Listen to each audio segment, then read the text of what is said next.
RJ. RJ, what's happening, man? You're in Fairfield. Are you not concerned? Good morning, What's guys. up, RJ? Shasky. What's up? What's up, Bonta? What's up, man? Hey, Bonta, I was watching you on YouTube yesterday, and I thought you were wearing Philly green, dog. I got concerned, man. I thought they got you. Nah, they'll never get me. No. Hey, quick question. Just want to talk about one weakness I'm concerned about is on the defense, is that nickel position. I think we're doing a lot of, we're doing a lot of testing out Oliver, testing out Lenore. I think offenses like the Seahawks, they got they got some receivers that can attack our nickel position, and I think that's a big key, man. That cornerback, to me, for the 49ers, always been a concern. Whether it was in the Super Bowl, it's always been the secondary that gives up the most amount of points. I'm never concerned about the D-line and the linebackers, but the cornerback, for some reason, I always feel like we don't have no solid player. I mean, Charvarius Ward is good, but he's only covering one side. Ambry Thomas, Lenore, Mix, it's still a toss-up. I don't know if you guys heard something about if Steve Wilkes talked about a solidified cornerback, but it looks like he's doing a lot of mixing in that position, man. But yeah, just wanted to see what your point is on that. Yeah, no, that's a big concern for me. Slot corner. Losing Jimmy Ward, losing K'Wan Williams in back-to-back seasons. And we know what happened to K'Wan in that NFC Championship game against Cooper Kupp. He got cooked. If Aaron Rodgers was looking up in that semifinal game or divisional round game, he would have got cooked in that game too. K'Wan was struggling at the end, but he was a damn good nickel corner for this football team. Blitzing off the edge, playing well against the run, and he could cover.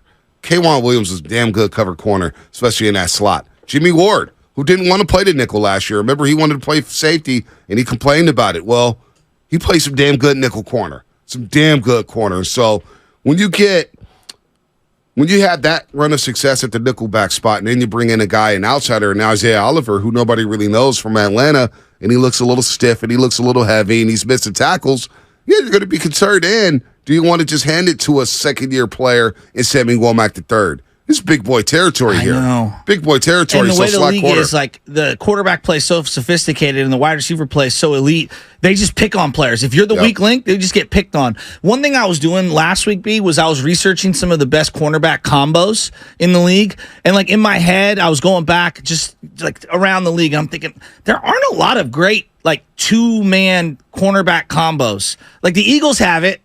I think the Eagles have it. Slay and Bradbury. Those are pretty good players. Like Jalen Ramsey and Xavier Howard, it sounds good on paper. Ramsey's hurt right now. Howard hasn't been as good the last couple years. I still believe he's a very good player. Right. Sauce Gardner and DJ Reed, I don't know if that comes like Sauce is awesome. Is DJ Reed that good? I don't know. But like my point being is like Charvarius Ward is a good player. I don't know if he's on the level of some of those other guys that I referenced. He's a good player.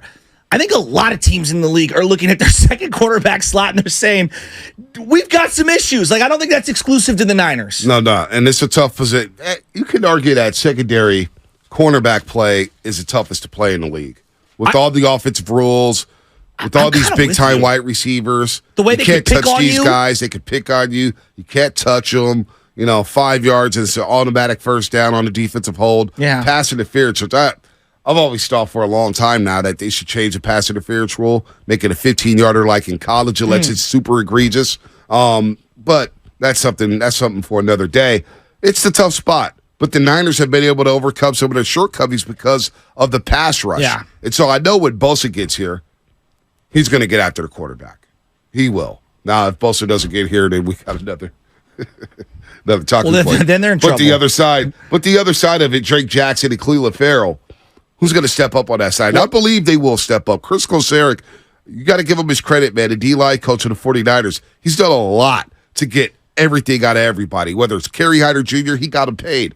Arden Key came here, got paid, moved on. Ebel Cobb rejuvenated himself. So I believe this defensive line, some of the worries about the defensive line, again, I believe that's overblown because we just haven't seen them yet. The the Chris Kosurik impact is undeniable on those defensive ends. There's no doubt that they need pass rush, right? Like that's obvious. I do think Javon Hargraves, like when we talk about just pure pass rush, he's going to help. He's going to help a lot. That's going to be really good because they really didn't have a reliable inside guy next to Eric Armstead the last couple of years. When they lost DJ Jones, it felt like that they took a step back there. So they're gonna absolutely need somebody there. I don't know, B. They figure it out at corner. It's kind of a work in progress at that second cornerback spot, and they always seem to kind of figure it out. So I don't know, is Diamonor Lenore going to get a look inside?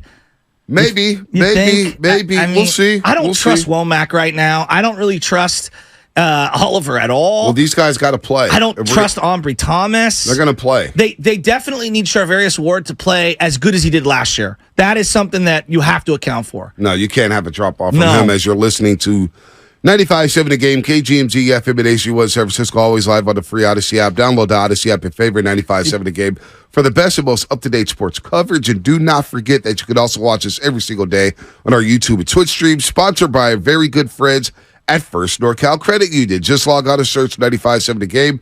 Be sure to like and subscribe to the channel while you are there. Look, man, inside, outside, this defense has done a great job of shutting people down. And when you have an offense like the 49ers, and this is why I'm excited about this offense, they're going to be able to jump on teams. 7-0, 14-0, 13-0. Who knows? They have such a good offense that if they do get out on some of these teams, all of a sudden your defense, you're not worried about stopping the run. These offenses turn into one-dimensional offenses like Tampa Bay did last year with Tom Brady. What happened in that game? They turned into a one-dimensional team, and all of a sudden, the dogs were hunting, right? Bosa. And now you got Hargrave inside. And now you got Drake Jackson or Khalil Farrell on the other side. They're going to be able to hunt. So when you get a lead with this football team, and all of a sudden you turn these offenses into a one-dimensional offense, all of a sudden your defense is going to be that much better. Teams start to ignore the running game because they're thinking to themselves, boy, how do I keep up with McCaffrey? How do I keep up with Bolden? Boy, Shanahan is in his bag. Oh, my gosh, we fell behind. Now the Niners got the run game working. They got the play-action pass coming. And all of a sudden, this defense is going to be better. Whenever you make an offense one-dimensional, you're going to be that much better defensively.